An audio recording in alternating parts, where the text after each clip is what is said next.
So, good evening, everyone. Forgot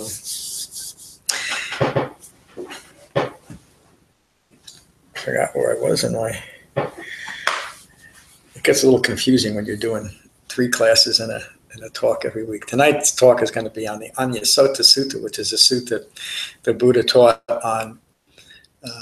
Well, it's called, the subtitle is Going with the Flow, but what the Buddha is talking about is how difficult it is to go against the flow of the world and actually go against that and develop the Dhamma. It's a great little sutta. We'll meditate first for 20 minutes. So find your relaxed meditative posture and gently close your eyes and gently close your mouths.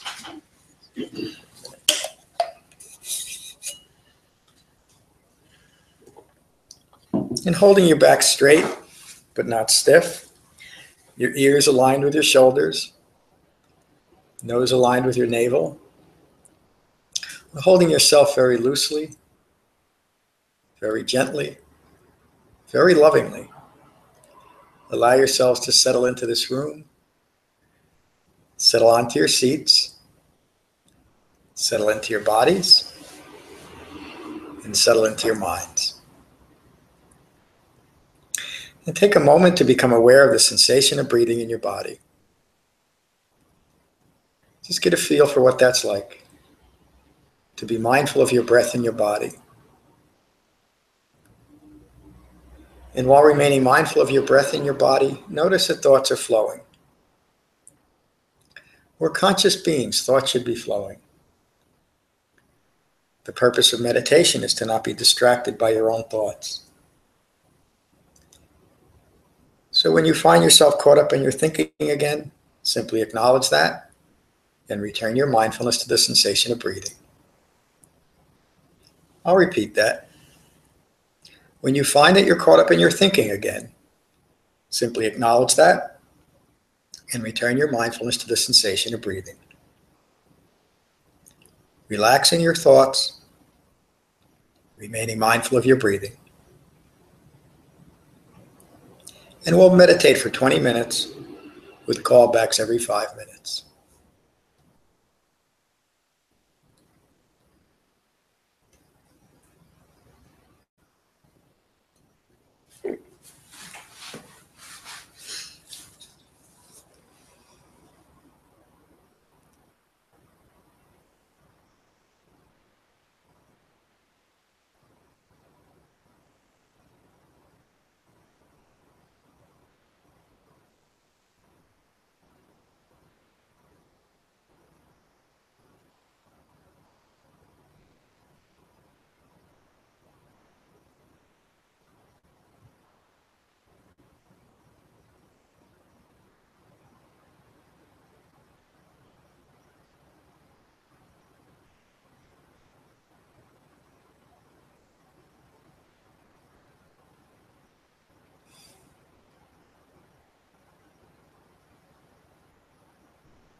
relaxing thoughts, remaining mindful of your breathing.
Relaxing thoughts, remaining mindful of your breathing.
Relaxing thoughts, remaining mindful of your breathing.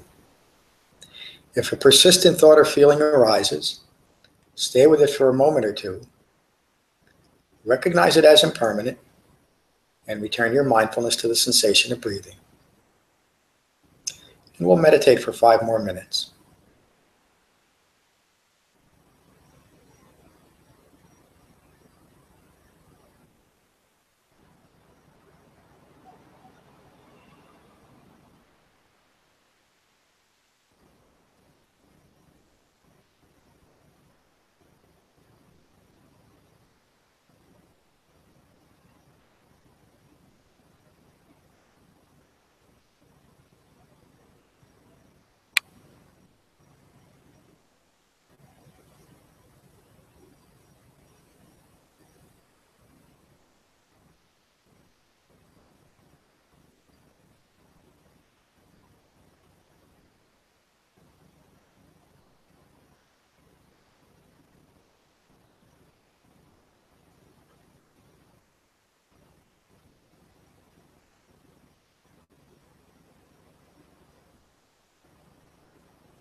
take a moment to notice the quality of your mind. Be at peace with your mind. And when you're ready, you can gently open your eyes.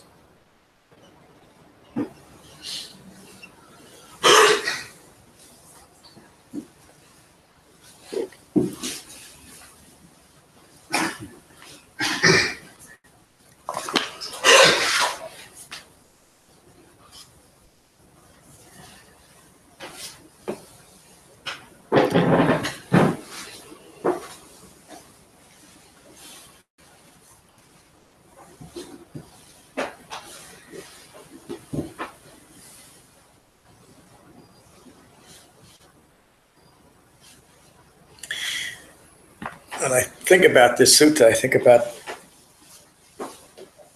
who I was in high school, the many different personalities I took on to fit with whatever group I was enamored with. So I started out as a jock, and I looked like a jock. And then I became a preppy, and I looked like a preppy. And then I became very enamored with being a hippie. And I looked completely different then, and I was part of the hippies. And then I got to that phase I think a lot of teenagers get to, and I wanted to make sure that everybody knew that I didn't care about anything. And I took that on. And it took a while to realize that that was what most of the people were trying to create in their lives too. So this is, this sutta kind of relates to that. And if you take it in the context of the Buddha taught, he's cautioning against that strong societal influence to belong to something and to create an identity over something. In other words, to go with the flow, to go with what's going on around us. And whatever seems most appealing, and that really what that is, what's most appealing is usually what we decide, remember, rooted in ignorance, it's usually what we decide is going to most establish our ego personality. That's what we attach to, and that's what we go with. So the same problem, the Buddha noticed this during his time with his own Sangha. In the sutta, the Buddha teaches that there are 4 types of individuals in the world. Keep in mind that the Buddha is teaching the Dhamma, and these 4 types of people can include anyone, even those with no knowledge or interest in the Dhamma. He's just classifying the way people the path of least resistance, meaning through their associations.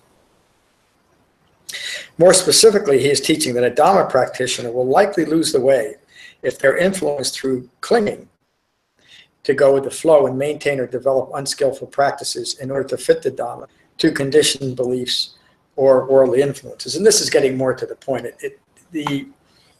The Buddha wasn't concerned, and I guess I would say I'm not concerned with people that didn't really have an interest in the Dhamma, except understanding that it would be wonderful if everybody would take a look at this and at least examine it for their own benefit. But most specifically,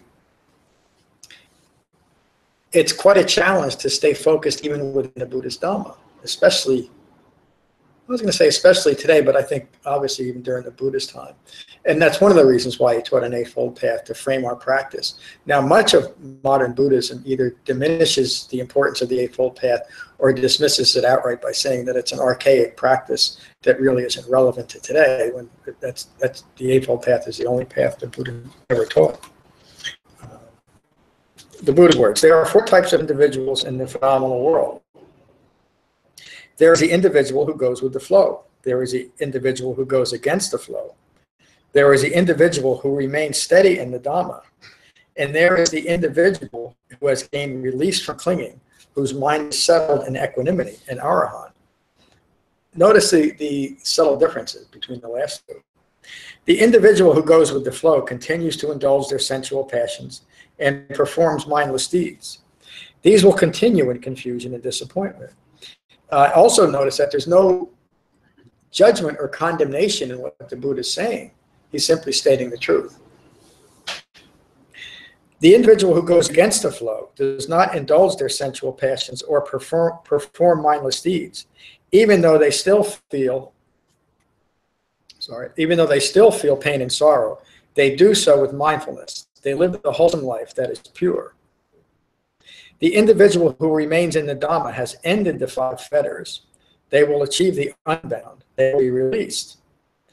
The individual who has gained release from clinging, their mind settled in equanimity, the Arahant, has ended the mental fabrications. They are released from clinging to objects and views. Their mindfulness steady and unmoving. I just want to go back to those last 2 definitions. One who is engaged in Dhamma practice, as long as they continue in that Dhamma practice, meaning they have ceased going with the flow, will eventually awaken and gain full human maturity. And then he describes that last class of people that have actually developed the Dhamma. Their minds are released, they're arahants, they're awakened, they're fully mature human beings. These are the 4 types of individuals to be found in the Dhamma world. People unrestrained in sensual passions, indulge in sensuality, will continue their confusion and suffering. Seized by desire, it's a strong word, isn't it? But seized by this, I mean, you are seized. You need something to get out of that, don't you? Seized by desire, going with the flow. The enlightened one, with mindfulness well established, having abandoned sense desires and mindlessness, experiencing disappointment and disenchantment, they go against the flow. Having abandoned the 5 fetters, they are perfect in their practice. They will not lose their way. Mindfulness and composure, they remain steady. Having gained release from clinging, all fetters destroyed. Their confusion and suffering have ended. They have done all that there is to be done. There is nothing left for distraction. There is nothing left for distraction and disappointment to claim. That's the end of the Buddha's words there. With the almost infinite distractions of the world today, including what is considered Dhamma practice, it is often difficult to not go with the flow and engage in popular practices or ideas. The most difficult influence to going with the flow is our own conditioned minds. It is the nature of a conditioned mind to insist on maintaining its conditioning, to continue going with its own flow. It's the nature of a conditioned mind to cling. And so anything that will serve as a further distraction, a self-referential ego mind will cling to it. And that's another way of saying we're going with the flow. We cling to something that will continue that distraction. Remember, the Buddha awakened to dependent origination that states from ignorance through 12 observable links, all manner of confusion, deluded thinking, and suffering arises. That's another way of saying clinging to conditioned mind. A conditioned mind creates strategies to enable it to continue to ignore its own ignorance. Is that unclear? There's more to the article, but I think I'll stop there. Is that clear what I just said? The conditioned mind will create strategies to ignore anything that would challenge its ignorance. And the most powerful strategy, I think, is we make. And because of the associations we make, we take a type of groupthink, saying, well, so many people are thinking this way, it must be right. We don't even challenge it. When the Buddha awakened, let me preface that by saying, the Buddha was the most radical thinker of his time, and I would say for all time, even carrying through the last 2,600 years, because he was able to recognize craving, conditioned mind rooted in ignorance. That is what he awakened to. That's the brilliance of what he awakened to. Up until that point, in a few weeks I'm going to give another talk on the Nagara Sutta where the Buddha describes his awakening. Up until that point, he was stuck in this same feedback loop of his own associations. And he could not understand. He had a gnawing feeling deep inside of him that he wasn't seeing things clearly, or he was missing something. And I think we all feel that in some way. We feel that no matter what's going on in our life, something's missing. We don't quite get it. That's probably what brought us all together tonight, is looking for that something else. And that can be called the great search, the great spiritual quest. That's what set the Buddha off. That's why he left the palace. That's why he left that incredible life that his father, the king, was offering him. And it said, no, this isn't it. He described even that wonderful life that he was living as a confining place. To him, it wasn't great fortune that he had found by being born in his father's palace. It was a prison. And it was a prison because he didn't understand what was missing in his life. He saw that as a confining place. But he also looked out on the world and realized that everybody was caught up in this loop of their associations. The Buddha often teaches during his different suttas that what we associate with, whether physically or through our thinking process, what we associate with, we will become. That's another way of saying going with the flow. And like I did in high school, I went from this group to that group to that group to that group, whatever I was enamored with at the moment, whatever I felt would give me the most stature is really what I was doing. And again, I was 12 to 16 or 18 years old. We all do that. And I also continued it beyond that, like most people do. Because a self-referential ego personality is threatened each and every moment to continue to establish itself, it's always grasping. The second noble truth is craving or grasping establishes this ongoing process of suffering rooted in ignorance. And clinging continues it. We cling to our associations. We cling to whatever we've established as going with the flow. Now, as we begin to develop, let me again take that back one step. Recognize that knowing disappointment, something else, even if we might be wildly successful or wildly fortunate like the Buddha was, or we may have a life that is prone to the common human difficulties, or we may have great suffering in our lives. At some point we realize that there's got to be another way, at least another way of looking at the world. And so we start engaging in spiritual practices. I did everything that was available to me in the New Age lexicon and in all the different Buddhist schools. I was telling Matt tonight a couple of stories about when I was involved in Hawaiian shamanism, and I really thought that was, and at the time, I guess it was, to me, it was the most incredible thing I've ever come across. I had one of the most well-recognized throughout history Hawaiian shamans as my teacher. I was very fortunate to have him. He was a wonderful man. In fact, he is mentioned in the Smithsonian Institute as the great purveyor of Hawaiian teachings.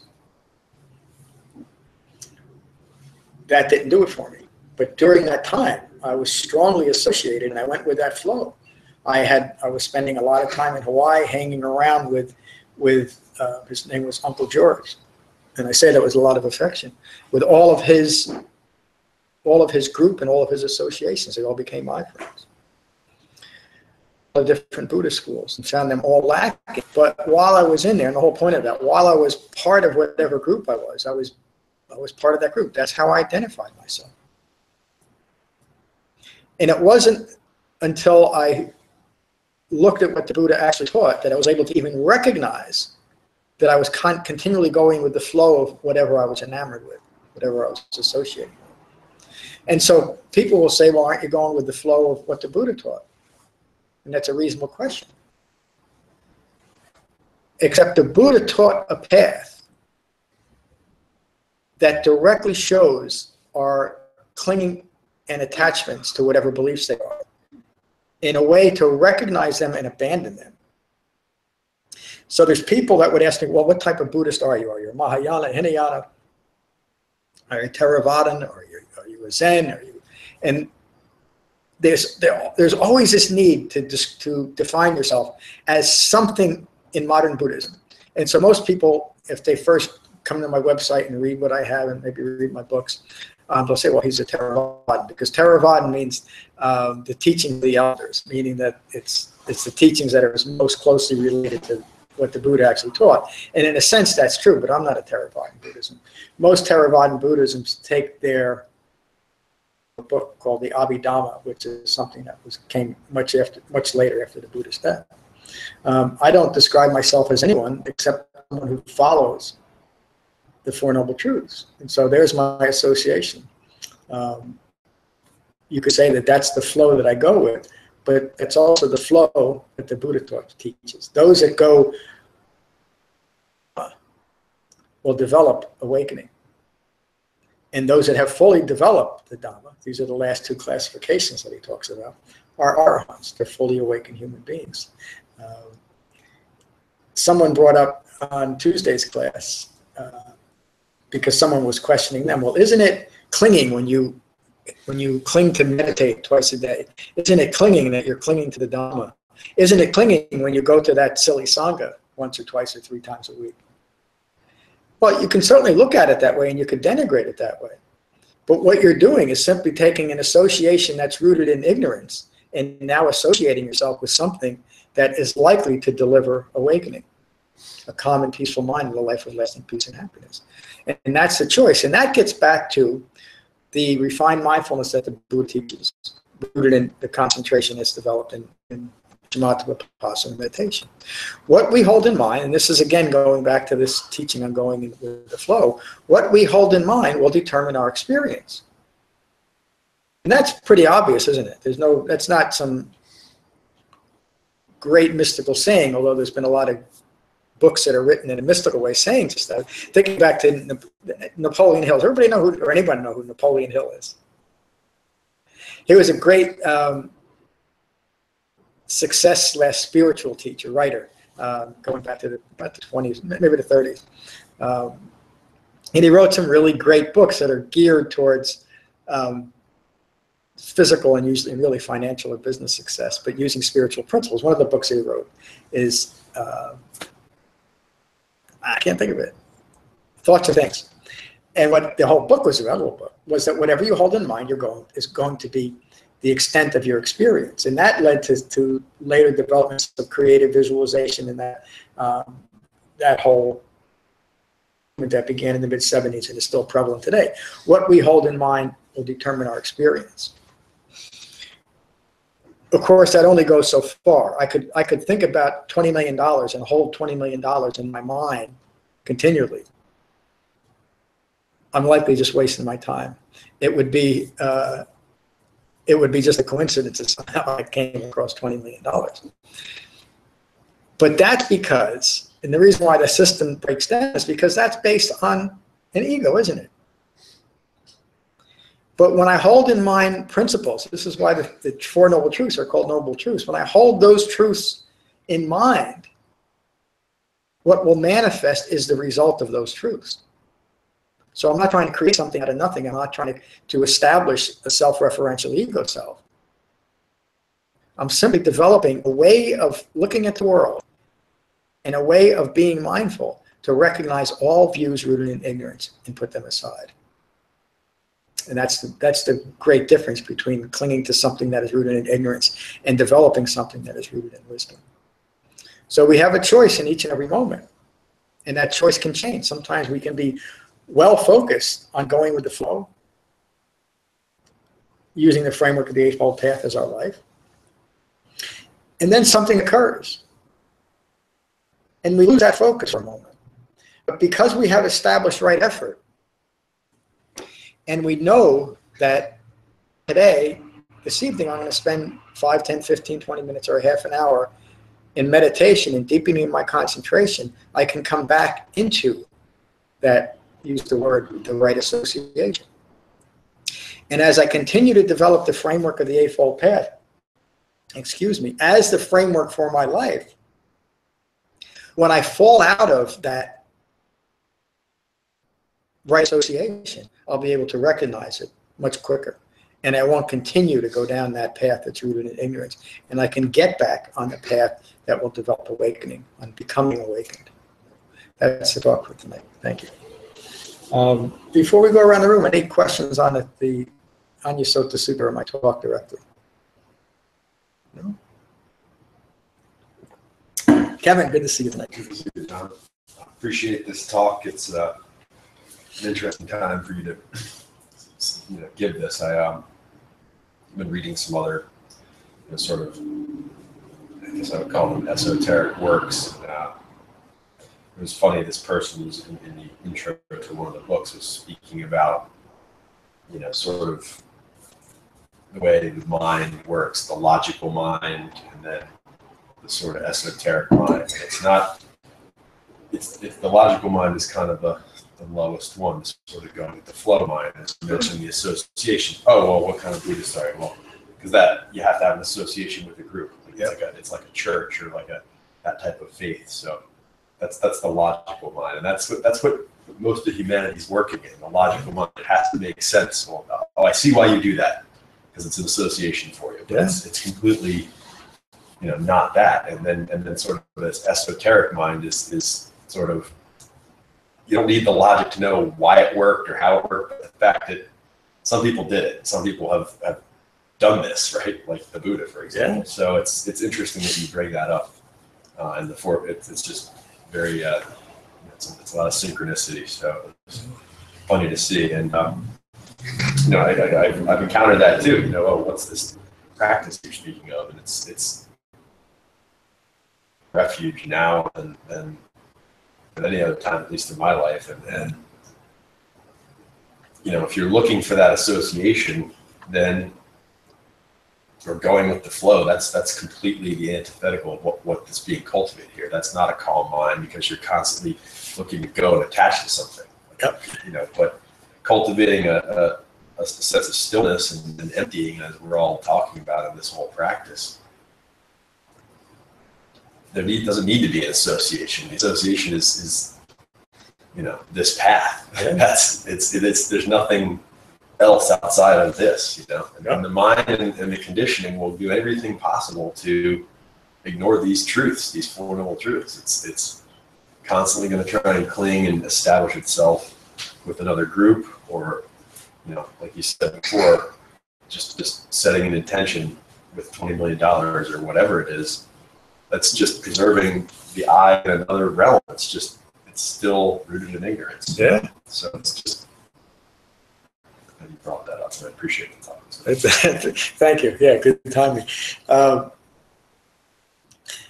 Yesterday, the Wednesday Dhamma talk was on Sutta, the question of faith. And any religion is seen as something that's faith-based, but the Buddha didn't teach anything to be taken on faith.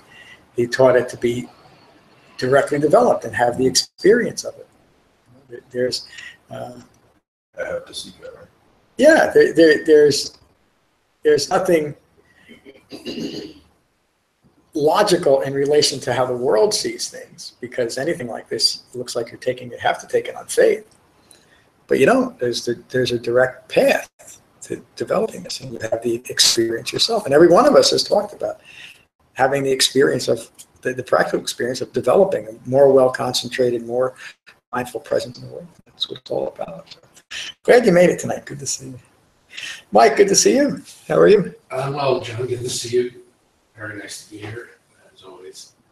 I enjoyed that very much. It made me think a lot about, I've always wanted to be part of a group. Yeah. A lot of that comes from, I'm an only child. Believe it or not, looking at me, I grew up a minority where I lived. I lived in a very ethnic community that I wasn't part of that. I'm a member of that ethnicity. I don't have any relatives who are in my age range. Cousins who are all older than me. And so I've always wanted to be part of a broader group on some level or whatever. And I really tend to question myself and my thinking, because inevitably I'll get involved with some kind of group and I'll get disappointed by something that's going on. A lot of times it's people acting like they're in high school. No matter what the goal of the group, you're still going to have these little petty squabbles and egos and power plays. But I think I told you I was a member of a fraternal organization for a while until recently, where I just couldn't deal with it anymore. So now I spend my volunteer time working at a farm that takes in abused and neglected horses. So, I question myself, like, is there something about me that I'm pushing people away? Am I somehow intolerant of their intolerance or something? I always find myself coming back to it and wondering, because it seems like I'm intentionally trying to push it away, but I'm wondering if maybe I'm trying to go away from also on some level. Yeah, I'm sorry, were you finished? Yeah. Because you could see that there was something coming ready to jump out of my mouth. Thank you for bringing that up, because if you're developing this understanding through the framework of the Eightfold Path, it's certainly not intolerant to recognize that the skillfulness of disentangling yourself from those types of worldly influences. That's really precisely what clinging is. It means clinging to self-identities, and those identities are always clinging to something external, whether it's a group of people or an ideal or anything like that. So it's certainly not intolerant, it's skillful. You could look at it in a way that it's being intolerant and judgmental of a group, such as the group, I know the group that you're talking about. It's simply skillful to preserve a common peaceful mind. And so there's nothing harshly judgmental about these teachings. And notice there was nothing in the Buddha's words it's saying these associations with this group or that group is stupid, foolish, they're bad people, or anything like that. It's simply to recognize it's not skillful within the framework of the Dhamma. So when I stopped being a jock so I could be a collegiate, it wasn't that I didn't like the jocks anymore. It's just that I preferred being a collegiate. When I stopped creating an identity that was clinging to what was occurring in the world and the identities that I had made, it wasn't that I was saying to myself that, oh, those associations are bad, or those people are bad, or those people are stupid.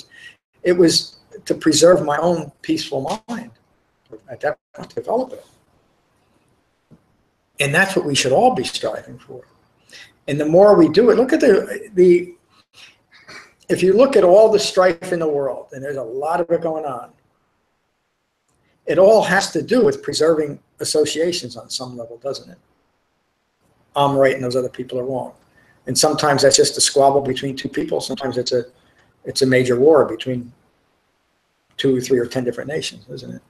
It all has to do with what we're associated with. If we stop clinging to these identities we've created and stop going with the flow, even though that flow oftentimes looks like it's creating a lot of difficulties in our lives or in the world, attached to it and weren't rooted in ignorance, we would simply recognize it and abandon it. Most people can't do that. And one of the reasons why we misunderstand even the idea of intolerance is because that allows us to continue to ignore ignorance.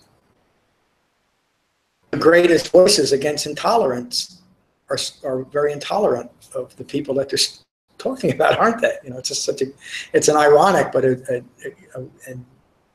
important understanding to look at. Thank you for bringing that up. It's good to see you, Mike. Isabel, good to see you tonight. How are you? Well, how are you? I'm good. Thank you for asking. You started a trend now. Other people are starting to ask me. I'm very grateful for this teaching tonight because it's something that I was questioning in the start of my week at work. Nash and I were talking about this exactly, like what this teaching, the idea of,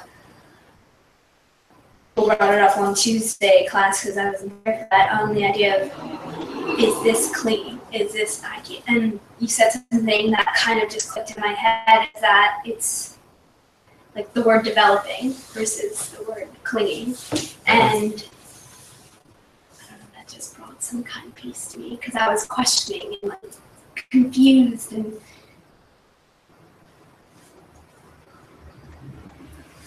it was stressing me out. Yeah. Because it's a lot and it's kind of getting emotional. Yeah, I think. Because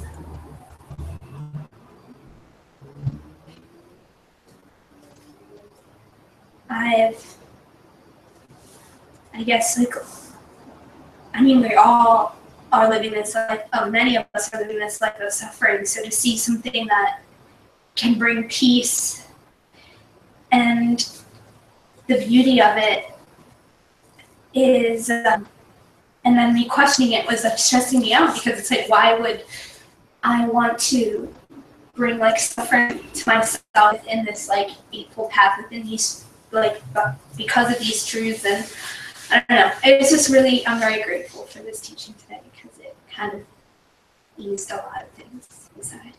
Right? That's what the Buddha taught him. Yeah. And obviously this was a question that was prevalent during the Buddha's time, and it was important enough for him to teach a gathering of 500 or 600 people. They were all part of that. That doubt that you have is very common too. In fact, the Buddha spoke to that as one of the 5 hindrances. And even in one of the greatest suttas of all time, the Satipatthana Sutta, the Sutta on the 4 foundations of mindfulness, he references that in relation to being mindful, simply to be mindful of doubt arising, but don't let it get to the point where it's overtaken you. Simply recognize that doubt is present and just as best you can come back to the Dhamma practice. And eventually you'll all that doubt will fall aside. But it's there, and it can be very stressful. I think we've talked about this the last couple of weeks, but also I talk about it a lot here.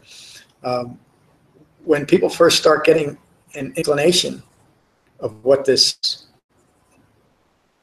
or an implication of what this means, it feels like annihilation. I feel like I'm going to have to let go of everything. What's going to happen to me? The most important thing is to remember that there's no time frame on this, to be very gentle with yourself. And as long as you continue, the end is certain.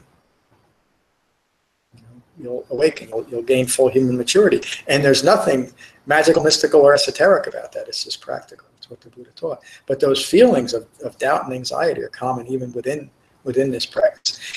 I used to say this often, maybe I'll start saying it again more often. This is a practice of ease and joy, but it's not for the faint of heart.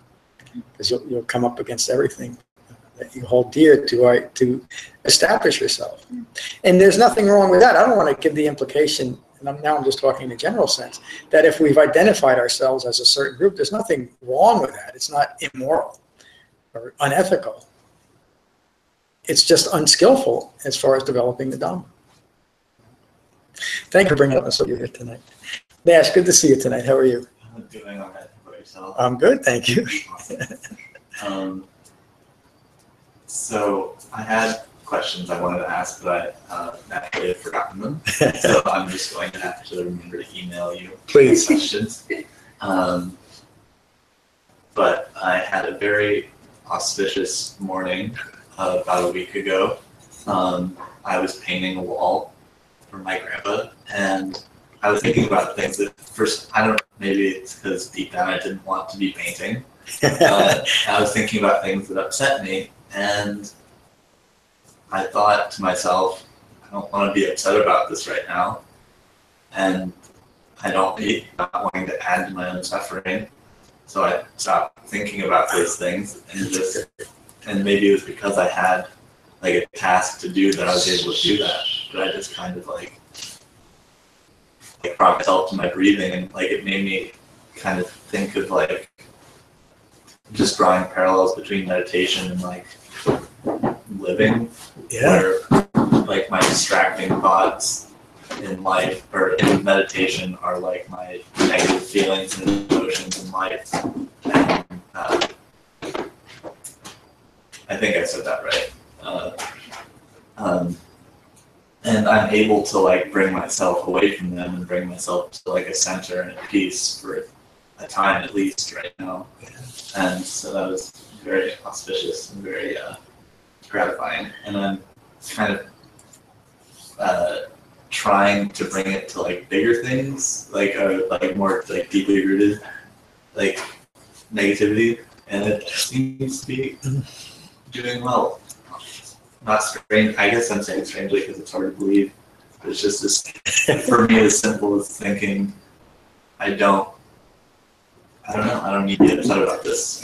It's not even I don't need to. I don't want to be. Yeah. And I am like being given or learning the tools to do that within a framework. Yeah. Hey, thank you so much. And even though it's ordinary, it's incredible too, isn't it? And also how quickly you can apply it and have the practical benefits of it. the sutta, the Bhagavata Sutta, the sutta on an auspicious day, that's just what it talks about. And it's so important that you recognize it. And you're gaining another sutta, Vitakasantana Sutta, the Buddha finishes that sutta by saying you gain the ability to think what you want to think when you want to think it. And that's just it. That's the essence of refined mindfulness rooted in deep concentration. And why wouldn't we want to be able to think what we want to think? But if we're associated with other things, if we're going with the flow, we've lost that type of control, haven't we? And then we have to think that way, whatever way that might be. So thank you so much for bringing that up and sharing it with us. Kevin, good to see you. This is a great sutta. It's really interesting. I really appreciate everybody's reflections on it. And I think about it with the Buddha. Really, it's almost like he's describing himself. He's the four people. You know, he was rooted in his princely life and sensual activities, and indulging everything. And then he wandered as a bhikkhu against the flow, and then awakened. It's just sort of the exact cycle of his life. Yeah. And he's such an amazing psychologist to think, okay, this is how most minds work, or how the world seems to work too, and it's able to bring that out. It's really intense. Yeah, thank you for saying that. It really is true. Going against the flow really describes the Buddha's entire life. Even when he was, I'm thinking about, is a reference to when the Buddha was 5 years old and he was having a rather difficult day. And he just spontaneously decided to sit under a tree and focus on his breath. That was his first meditation, or at least the first that he ever talked about. And he recognized that it brought him some calm and peace just to get out of the flow of his day. And he remembered that meditation session 31 years later when he finally awakened during that last 40 days of his meditation practice. You're right, it's such an important sutta, and we have to recognize that at times, and it even relates to what you were saying, Isabel, at times we're going to have to go against the flow of our own thinking, and it's uncomfortable at times. It was difficult for me when I put so much into developing Mahayana Buddhism in the Tibetan tradition and the Zen tradition, that there was a period of dis-ease in that period of undoing that association in those beliefs, that this was useful for me. I'm not saying it's not useful for other people, but it wasn't useful for me. That was what I was associating with made it very difficult. Realizing what the Buddha taught, and I started integrating the Eightfold Path. That path itself allowed me to recognize the clinging associations my mind had made, and then I could simply let them go at that point. Any other questions or comments? Okay, so I had an announcement, but I can't think of what it was. Oh, we're less than a couple months from our retreat. If you're going on our retreat, please sign up. I hope you are. We'll have a great time. This is our 6th or 7th. Do you know how many? I think it's our 7th up there. It's only 30. I think Matt said 6 or 7. Yeah. We spend 4 days in this incredible place within the Buddhist teachings, but it's also a very flowing weekend, isn't it? You know, there's a lot of time for teachings. I teach out of the book Becoming Buddha, but there's also a lot of time to just be at peace. So my retreats aren't silent retreats. The only time we're in silence is during meals. But the environment is very similar to the very first Sangha, the Buddha Sangha, in that we stay framed, and our activities and our thoughts, words, and deeds are framed by the Eightfold Path. And that experience alone is a great way to develop the Dhamma, just to have that 4 days to be within that framework and learn how to apply it, even while we're interacting with each other and the staff there. So. It almost comes back to this sutta. I mean, it's like, you know, you go against the flow, by starting this practice, with the flow of the world is getting busier and you're going to just sit down, let's go against the flow, right? And then you start to practice the Dhamma, and then you do that for a while, and it's going to get you somewhere. But then Kevin might agree that there's sort of like the intimacy of that, and 3 days of just immersing yourself in the Dhamma. There's a mini awakening that happens. It's like you experience that fourth part, a bit of it anyway, and that's what you can take into your life again.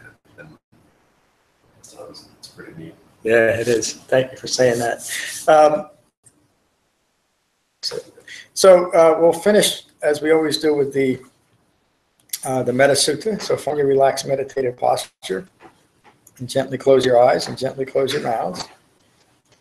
And again, take a moment to become aware of the sensation of breathing in your body, and let that mindfulness of your breath cease any distracting thoughts to the past or to the future, or that may have arisen from our talk tonight. And these are the Buddha's words on metta from the Karaniya Metta Sutta. This is what should be done by one who is skilled in goodness and who knows the path of peace. Let them be able and upright, straightforward and gentle in speech, humble and not conceited, contented and easily satisfied, unburdened with duties and frugal in their ways, peaceful and calm and wise and skillful, not proud or demanding in nature. Let them not do the slightest thing that the wise would later reprove. Wishing, in gladness and in safety, may all beings be at ease. Whatever living beings there may be, whether they are weak or strong, omitting none, the great or the mighty, medium, short, or small, the seen and the unseen, those living near and far away, those born and to be born, may all beings be at ease. Let none deceive another or despise any being in any state. Let none through anger or ill will wish harm upon another. Even as a mother protects with her life her child, her only child, so with a boundless heart should one cherish all living beings. Radiating kindness over the entire world, spreading upwards to the skies and downwards to the depths, outwards and unbounded, freed from hatred and ill will. Whether standing or walking, seated or lying down, free from drowsiness, one should sustain this recollection. This is said to be the sublime abiding. By not holding to fixed views, the pure-hearted one, having clarity of vision, being freed from all sense desires, is not born again into this world. Thank you for a wonderful class. Peace.